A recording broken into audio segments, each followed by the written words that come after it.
Welcome back बच्चों। Engineers gateway के इस यूट्यूब प्लेटफॉर्म पर एक बार फिर से मैं आपका स्वागत करता हूं इंजीनियरिंग फिजिक्स की मिनी कैप्सूल सीरीज में। जैसा कि आप जानते हैं, मिनी कैप्सूल सीरीज के अंतर्गत हम अब यहां पर यूनिट नंबर 3 जो है इंटरफेरेंस, उसकी हम बात कर रहे हैं। अगर आप हमारे यूट्यूब चैनल पर कंटिन्यू जुड़े हुए हैं तो आपको पता होगा कि इससे पहले जो हमने मिनी कैप्सूल में इंटरफेरेंस का टॉपिक डिस्कस किया है वो इंटरफेरेंस इन थिन फिल्म हमने डिस्कस किया था। और वो थिन फिल्म कैसी थी, जिसमें आपकी जो फिल्म्स होती हैं वो दोनों कैसे थी आपकी, जैसे मैं एक ये फिल्म बना देता हूं और एक फिल्म आपकी ये हो जाती है, वो दोनों फिल्म्स आपकी पैरेलल थी। और इसको हम थिकनेस के हिसाब से क्या बोल देते हैं कि ये आपकी थिन फिल्म है। स्मॉल टी जो थिकनेस है वो बहुत ही कम रहती है, जिस वजह से हम इसको थिन फिल्म नाम दे देते हैं। अब यहां पर जो हम डिस्कस करने वाले हैं बच्चों, यहां पर डिस्कस करने वाले हैं कि जब ये दोनों फिल्म्स आपकी किस तरीके से हो, एक पर्टिकुलर एंगल पर प्लेस हो। जैसे ये एक आपकी थिन फिल्म है, थिन फिल्म की एक लेयर है और जो दूसरी लेयर है वो किसी एंगल पर रखी हुई है। इस फिल्म के साथ वो किसी एंगल पर रखी हुई है, तो ये आपका हो जाएगा एंगल। मैंने मान लिया सपोज ये एंगल है आपका थीटा, तो ये आपका वेज शेप्ड फिल्म हो जाएगी। वेज शेप मतलब आप ये कह सकते हैं कि एक नाग का फन होता है ना, जैसे नाग फन खोलता है, मुंह खोलता है अपना, तो एक फिल्म सी जो बन रही है, वो जो एक लेयर बन रही है उसके ऊपर वाले पार्ट के मुंह के और नीचे वाले मुंह के, तो वो आपका एक फिल्म बना रहा है जिसको हम वेज शेप फिल्म बोल देते हैं। और थिकनेस ये बहुत कम है, इसके लिए हम इसको वेज शेप थिन फिल्म भी कहते हैं। ठीक है, अब थ्योरेटिकली आप इसको पहले समझ ली क्या है, क्योंकि इसका जो रिजल्ट आता है उसका कंक्लूजन क्या है वो थ्योरी में यहां पर लिखा हुआ है। जैसे अगर मैं बात करूं यहां पर, तो interference in veg shape film occurs when A monochromatic light illuminated a thin film and is view from the above. इसके लिए मैं यहां पर आपको बता देता हूं। यहां पर इसने यहां पर डायग्राम में कहा है बेटा कि एक लाइट है जो इंसिडेंट होती है फिल्म पर। हमें पता है सिनेरियो क्या होगा कि यहां से रिफ्लेक्ट हो जाएगा कुछ पार्ट इसका रिफ्लेक्ट हो जाएगा। देन नेक्स्ट नीचे वाले सरफेस पर जब लाइट स्ट्राइक करेगी तो फिर वही सिनेरियो होगा, आपकी लाइट जो है वो रिफ्लेक्ट होकर यहां से चली जाएगी, यहां से आपकी रिफ्लेक्ट हो जाएगी। तो ये जो दोनों वेव्स आपको देखने को मिल रही हैं बेटा, ये आगे जब इंटरेक्ट करेंगी एक दूसरे के साथ, then we get the interference. और it depends on the path difference के आपको कंस्ट्रक्टिव इंटरफेरेंस मिलेगा या डिस्ट्रक्टिव इंटरफेरेंस मिलेगा। यहां से सोर्स ऑफ लाइट से ये लाइट आती है। ठीक है, ये रिफ्लेक्टेड के लिए हो गया। अगर यही लाइट्स आपकी कुछ इस तरीके से सिनेरियो और मैं आगे बना देता हूं, तो ये आपका due to the transmitted light आपको देखने को मिल जाएगा इंटरफेरेंस।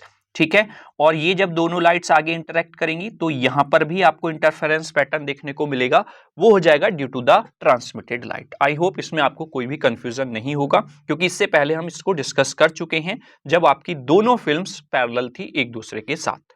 ठीक है, उनके रिजल्ट्स भी हमने दूसरी वीडियो में डिस्कस कर लिए थे। तो यहां तक आपका इस थ्योरी का मतलब हो गया कि इस तरीके से आपका यहां पर डायग्राम रहेगा। आगे रिजल्ट में आप देख रहे होंगे यहां पर द पाथ डिफरेंस जो इन दोनों वेव्स या फिर इन दोनों वेव्स के बीच में आएगा between the interfering rays depends on the angle. किस एंगल पर आपकी फिल्म्स रखी हुई हैं, यानी कि इस थीटा पर, and thickness of the wedge shaped film, और वेज शेप फिल्म की जो थिकनेस है उस पर डिपेंड करेगा। सपोज हम यहां पर देख रहे हैं अपनी फॉर्मेशन ऑफ फिल्म को, तो यहां पर थिकनेस है T1। फिर मैंने सपोज यहां पर देखा तो यहां पर थिकनेस बढ़ गई ना बेटा, ये होगी T2। यहां पर मैंने थिकनेस, इस थिकनेस पर अगर मैं मेजर करना चाह रहा हूं तो ये हो जाएगी T0। तो कुछ इस तरीके से कहने का मतलब ये है कि वेज शेप फिल्म में थिकनेस जो है बेटा वो वेरी करती है। जबकि आपने जो interference in parallel thin film पढ़ा है यहां पर, तो यहां पर बेटा थिकनेस चाहे आप यहां पर मेजर कर लीजिए बेटा, चाहे यहां पर मेजर कर लीजिए, चाहे यहां पर मेजर कर लीजिए, हर जगह पर आपको थिकनेस इक्वल ही मिलेगी। लेकिन यहां पर फिल्म में थिकनेस जो है वो वेरी करती है। तो यहां पर आप कह सकते हैं कि जो पाथ डिफरेंस है बिटवीन द टू वेव्स, चाहे आपका रिफ्लेक्टेड लाइट में हो चाहे आपका ट्रांसमिटेड लाइट में हो, तो वो टोटली डिपेंड करेगा किस एंगल पर आपकी फिल्म्स रखी हुई हैं और फिल्म्स के बीच की थिकनेस क्या है, इन दोनों चीजों पर। Is that clear? चलिए अब आगे इसके डेरिवेशन को अच्छे से समझने के लिए जो फॉर्मेशन ऑफ एंगल है वो समझना बहुत जरूरी है। यहां पर अगर आपको ये समझ में आ गया तो मैं गारंटी के साथ कहता हूं कि आपको इसके डेरिवेशन में कोई भी समस्या नहीं होगी कहीं पर भी। ठीक है, मैं इसको बी ले लेता हूं और इसको ए ले लेता हूं। ठीक है, सपोज हमने सोर्स ऑफ लाइट से लाइट को इंसिडेंट किया, अपनी वेज शेप का जो फॉर्मेशन हमने किया हुआ है थीटा एंगल पर, वहां पर इंसिडेंट होती है, कुछ पार्ट उसका रिफ्लेक्ट हो जाता है, कुछ पार्ट रिफ्लेक्ट हो जाता है। वही scenario according to the law of reflection, आपका जिस एंगल पर लाइट इंसिडेंट हुआ है उसी एंगल पर आपका लाइट रिफ्लेक्ट भी हो जाएगा। ठीक है, क्लियर हो गया? फिर ये लाइट आपकी आगे बढ़ती है और इस टी पॉइंट पर जाकर क्या हो जाती है, आगे रिफ्लेक्ट हो जाती है, क्योंकि मैं ड्यू टू द रिफ्लेक्टेड ही आपको यहां पर बता रहा हूं। ठीक है, तो ये जिस एंगल पर क्या हुई है, रिफ्लेक्ट हुई है, वही एंगल्स आपका यहां पर हो जाएगा। अभी इसको हम बाद में डिस्कस करेंगे। जिस एंगल पर इंसिडेंट हुई है, अगर मैं यहां पर जहां से दोनों लाइट्स इक्वली आगे बढ़ेंगी, एक साथ आगे बढ़ेंगी, वो भी एंगल ऑफ इंसिडेंस ही रहेगा। ठीक है, तो अब आप यहां पर देख रहे होंगे एक ट्राइंगल का फॉर्मेशन हो गया है, यहां पर ट्राइंगल पी के टी, और ये के पर क्या है, परपेंडिकुलर, यानी कि 90 डिग्री का एंगल यहां पर दिख रहा है आपको। ठीक है, वहीं पर ये जो आपका P R T triangle P R T है, इसमें मैंने एंगल टी जो है बेटा इस ट्राइंगल में, उसको क्या कर दिया है, बाइसेक्ट कर दिया है। अब बाइसेक्ट करने से होगा क्या, बाइसेक्ट करते हैं तो ये सामने वाली जो साइड है उसकी, जो कि पी आर है, उस पर एक परपेंडिकुलर ड्रॉ कर देता है। ठीक है, ये परपेंडिकुलर ड्रॉ हो गया। आई होप यहां तक आपको सारी चीजें क्लियर होंगी।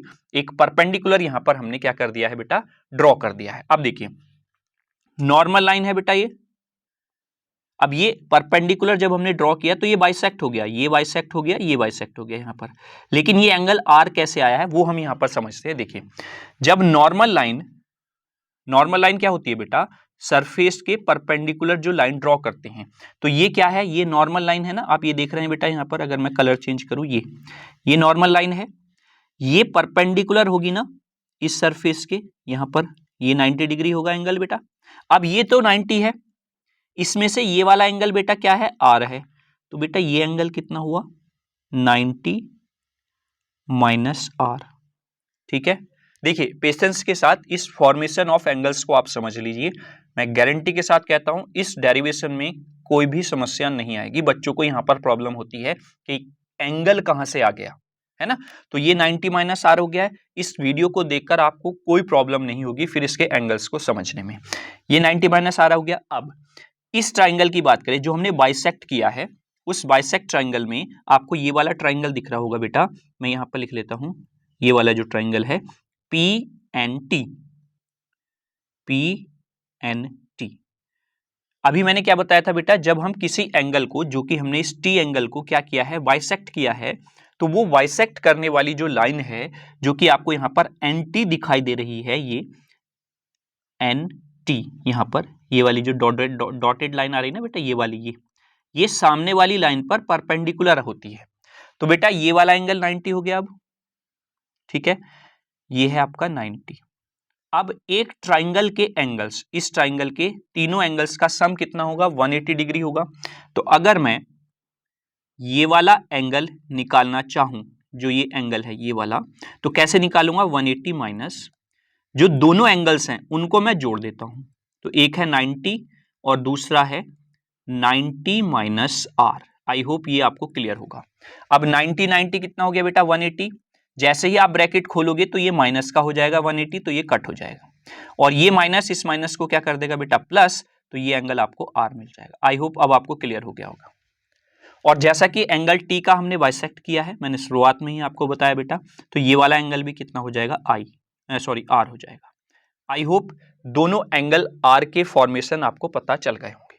Is that clear? चलिए अब चूंकि आपकी जो लाइट है बेटा पी आर, यहां से पी से जो रिफ्रैक्ट होकर आर पॉइंट पर गई है बेटा, वो क्या हो रही है, इस नीचे वाली जो फिल्म की लेयर है उस पर क्या हो रही है, इंसिडेंट हो रही है ना। तो अब मैंने यहां पर एक नॉर्मल लाइन खींच ली है एम एस, यहां पर आप देख रहे हैं ना बेटा, ये एक नॉर्मल लाइन मैंने यहां पर ड्रॉ कर ली है।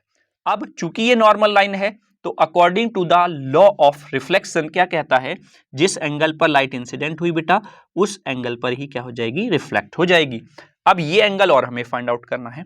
तो इधर से एक नॉर्मल लाइन ये आई है, ये वाली जो नॉर्मल लाइन है बेटा, ये वाली डॉट डॉट डॉट, ये देख रहे हैं आप, है ना, और एक नॉर्मल लाइन ये आई है। तो ये दोनों नॉर्मल लाइंस जब एक दूसरे को एस पॉइंट पर इंटरसेक्ट करती हैं या एस पॉइंट पर मिलती हैं तो ये उतना ही एंगल बनाएंगी जितने पर ये फिल्म आपकी रखी हुई है। तो ये एंगल थीटा हो गया है। अब हमें यहां पर एंगल निकालना है बेटा, ये वाला एंगल। उसके लिए पहले हमें ये वाला एंगल निकालना पड़ेगा। तो अगर मैं ट्राइंगल PRS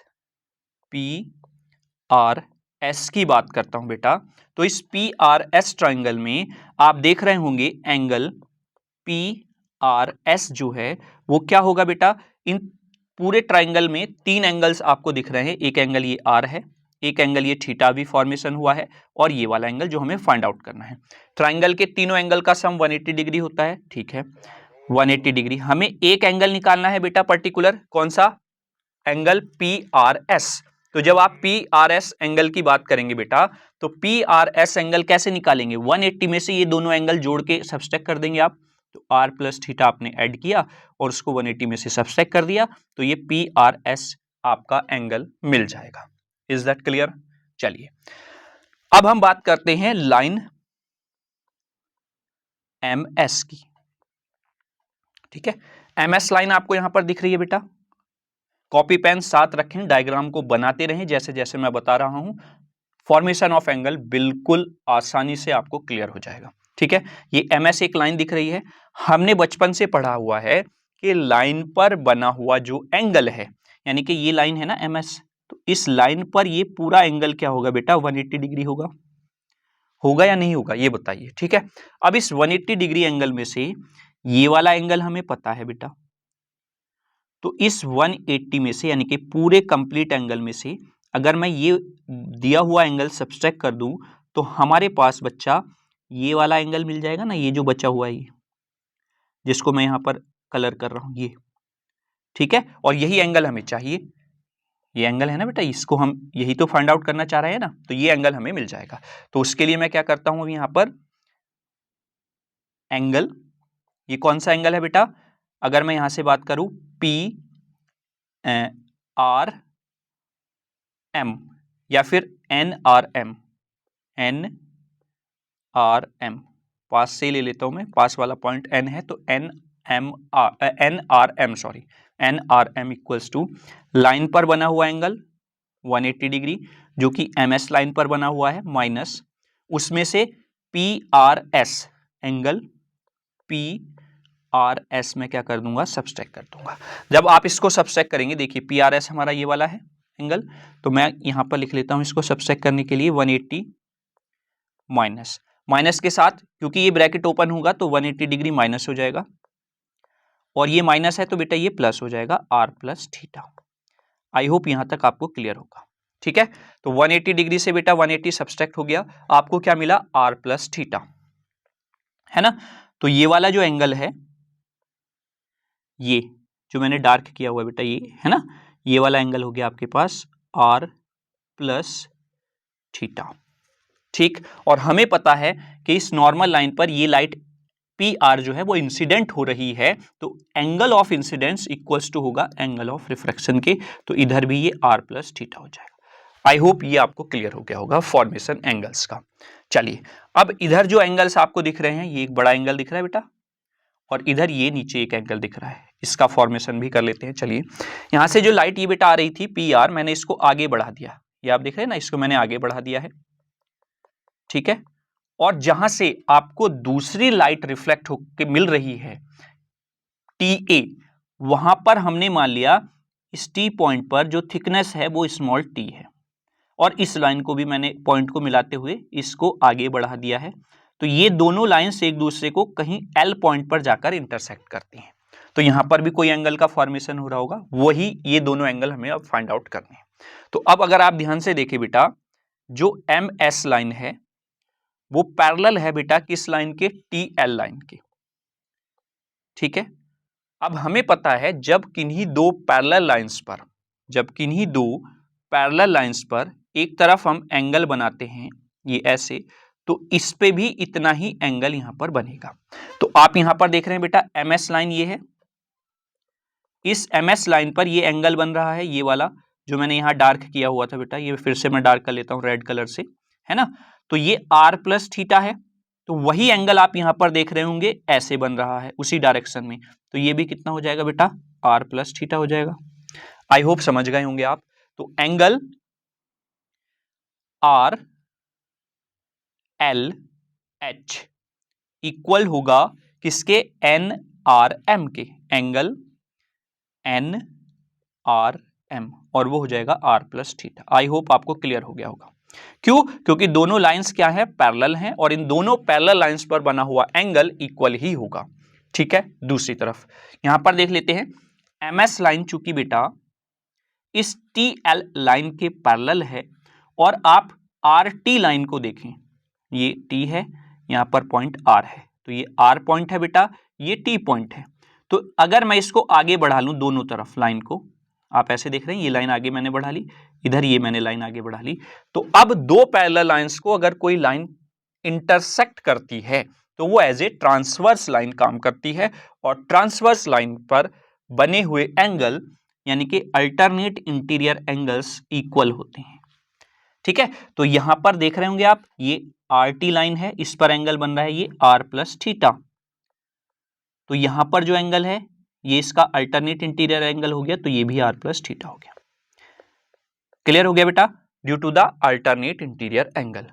इसको आपने शॉर्ट फॉर्म में ऐसे बना होगा, जहां पर दो पैरेलल लाइन में जेड का फॉर्मेशन होता है, तो यहां पर आप देख रहे हैं ना ये जेड ही बन रहा है ऐसे, तो ये एंगल्स क्या होते हैं, अल्टरनेट इंटीरियर एंगल होते हैं, और ये इक्वल होते हैं एक दूसरे के।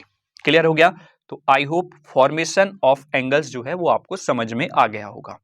अब मैं गारंटी के साथ कह सकता हूं कि कहीं पर भी किसी एंगल में आपको कंफ्यूजन नहीं हो रहा होगा कि कौन सा एंगल कहां से लिया गया है। ठीक है, अब हम यहां पर वही हर बार की तरह क्या फाइंड आउट करते हैं, पाथ डिफरेंस। ठीक है, तो पाथ डिफरेंस हमें पता है, दो वेव्स जो पी बी और टी ए हैं वो आगे जाकर इंटरसेक्ट करेंगी, तो इनके बीच का पाथ डिफरेंस क्या होगा, पी से आर पे गई है रे और आर से टी पर गई है। मान लिया म्यू रिफ्रैक्टिव इंडेक्स है इस फिल्म के अंदर, तो mu P R plus R T होगा, P R plus R T हो जाएगा बेटा, और इसमें से पाथ सब्सट्रैक्ट कर देंगे हम पी के, जो कि एयर में चला गया है, एयर का रिफ्रैक्टिव इंडेक्स होता है 1, तो path difference mu P R plus R T minus P के हो जाएगा। अब यही वैल्यूज आपको फाइंड आउट करनी है, डिटेल में पूरा डेरिवेशन हम यहां पर नहीं करेंगे, हमारा मेन मोटिव यहां पर था फॉर्मेशन ऑफ एंगल्स को आपको समझाना, क्योंकि बच्चे इसी में कंफ्यूज होकर इस डेरिवेशन को छोड़ देते हैं, और इसी का फायदा उठाते हुए एग्जामिनर इसी ही टॉपिक को 60 से 70% पूछता है compare to the parallel thin film में इंटरफेरेंस मेजर कराने की। Is that clear. तो ये जब आप सॉल्व कर लेंगे, पूरा डेरिवेशन हमारे यूट्यूब चैनल पर भी है, और ये फॉर्मेशन मैंने डिटेल में वहां पर भी एंगल के बताए हुए हैं, तो आप वहां पर जाकर कंप्लीट वीडियो देख सकते हैं। ठीक है, तो ये जब सब वैल्यूज आप कैलकुलेट करके यहां पर पुट कर देंगे, तो फाइनल रिजल्ट जो हमें मिलेगा बेटा, वो यहां पर मिलता है 2 mu T cos R plus theta. ठीक है, कॉस आर प्लस थीटा। तो यहां पर अगर आप इंटरफेरेंस इन थिन फिल्म जो कि पैरेलल रखी हुई थी एक दूसरे के, अगर उसके रिजल्ट से कंपेयर करें तो उसका रिजल्ट कुछ ये आया था हमारे पास, path difference 2 mu T cos R, क्योंकि वहां पर दोनों फिल्म्स किसी एंगल पर नहीं रखी हुई थी, यहां पर दोनों फिल्म्स थीटा एंगल पर रखी हुई हैं, और वही इंट्रोड्यूस हो जाता है इस कॉस आर प्लस थीटा पे। ठीक है, और यही अगर आपने स्टार्टिंग से वीडियो देखी है तो हमने स्टार्टिंग में भी यही डिस्कस किया था कि जो इंटरफेरेंस है वो उसके एंगल और उसकी थिकनेस पर डिपेंड करेगा, क्योंकि थिकनेस क्या है वो हर जगह पर वैसे फिल्म में वेरी कर रही है। Is that clear. तो आई होप आपको समझ में आ गया होगा formation of angles veg shape thin film में, और इसका रिजल्ट क्या आता है वो आपको क्लियर हो गया होगा। ठीक है, अब according to the Stokes theorem, क्योंकि हम क्या पढ़ रहे हैं यहां पर बेटा, रिफ्लेक्टेड लाइट के थ्रू इंटरफेरेंस, तो इस पाथ डिफरेंस में ऐड हो जाएगा प्लस माइनस लैम्डा बाई 2 का पाथ, जो कि आपका इंटरफेरेंस इन थिन फिल्म जब पैरेलल फिल्म रखी हुई थी वहां पर भी हम ऐड करते हैं और उसके हिसाब से उसके अकॉर्डिंग आपको रिजल्ट्स मिल जाते हैं। Is that clear? तो आई होप आपको समझ में आ गया होगा कि आपका इंटरफेरेंस इन वेज शेप थिन फिल्म किस तरीके से उसके एंगल्स का फॉर्मेशन हो रहा है और आपका डेरिवेशन का रिजल्ट क्या आ रहा है। आई होप लेक्चर आपको अच्छा लगा होगा। अगर अच्छा लगा है तो ये थंब वाला बटन आप जरूर प्रेस करें और अगर आप हमारे YouTube चैनल पर पहली बार विजिट कर रहे हैं तो चैनल को सब्सक्राइब कर लें और बेल आइकन को प्रेस कर लें, क्योंकि ये सब्सक्राइब करने वाले बटन से आपका कुछ भी लॉस नहीं होगा। हाँ, मैं ये कह सकता हूं कि आपको गेन करने को बहुत सारी चीजें यहां पर मिल जाएंगी, जिससे कि आप अपने सेमेस्टर की तैयारी को स्ट्रांग बना सकते हैं और आप इजी वे में अपने सेमेस्टर को क्लियर कर सकते हैं।